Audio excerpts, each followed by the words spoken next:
After the release of DELSU cutoff mark, there has been a lot of tension in the atmosphere, and this is as a result of the way the cutoff mark came out. Shocking to some, disappointing to some, and to some happiness. But whichever mood the cutoff mark brought to you, I just want to let you know that there are some things you ought to know about this cutoff mark. Alright, there are a lot of questions you might want to ask about the cutoff mark, and I'm going to try as much as possible to address all of these questions in this video.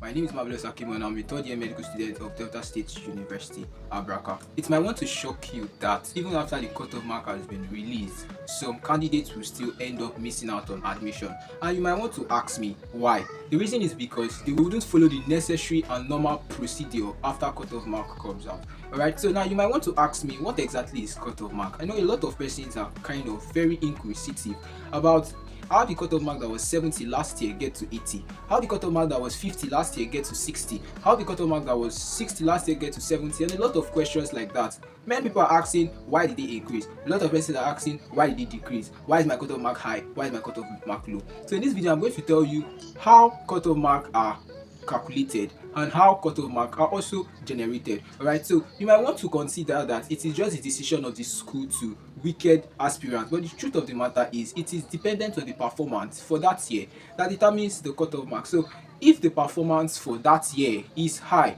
it definitely means that cutoff is going to be high. Alright, so the departmental cutoff mark is currently high, not because the school decided to make it high, but because a lot of aspirants did very well. Alright, so now which category did you fall into? There are three categories of people after cutoff mark have been released. The first category are those that did not beat cutoff mark. The second category are those that beat cutoff mark. And the third category are those who are just in the middle of the cutoff mark. So what am I trying to say? Departmental cutoff mark for medicine and surgery for 2025-2026 admission process is 80. Alright, there are a lot of persons who got above 80, there are a lot of persons who got below 80, and there are a lot of persons who got 80 on the dot. Now the question you might want to ask me is, what is the hope for those who got above 80? What is the hope for those who got 80 on the dot? And what is the hope for those who got below 80? So in this video I'm going to be telling you about all of these. In the first place, cutoff mark is set to determine the number of candidates who will be in that department. Alright, so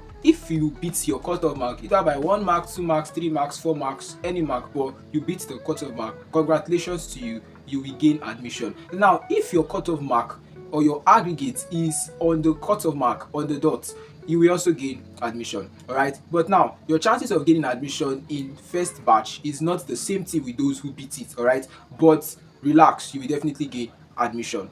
Now if you did not meet the cutoff mark for a professional course, you will likely not gain admission. You will likely not gain admission. Then you might want to ask me, what do I need to do? So if you fall into this category of those who did not beat cutoff mark, please pay attention to what I am about to say. First and foremost, you should take note that you must not make any change, whether in JAMB portal or in your DELSU applicant portal. Alright, wait from the directives of the school before you make any move, and that is why you must ensure that you are on an active DELSU aspirant group chat so that you don't make moves that you will end up regretting. Okay, so the first thing you should take note of is look out for other courses that you beat the cutoff mark.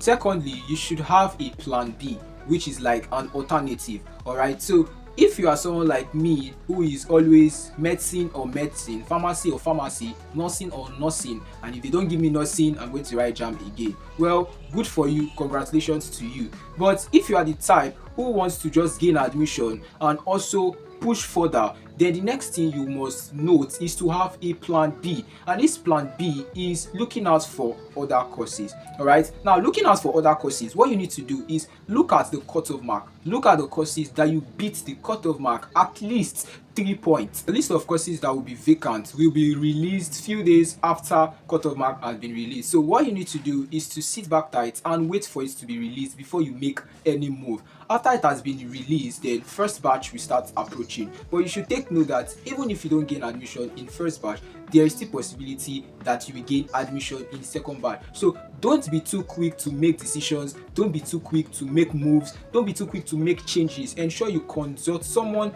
who is experienced in this sector to help you out. Alright, so if you enjoyed this video, do well to hit the comment section. Tell me how you feel about DELSU 2026 cutoff mark. Was it favorable for you? Do well to share to your friends and other aspirants who are also going to be in need of this video, and don't forget to subscribe to my channel.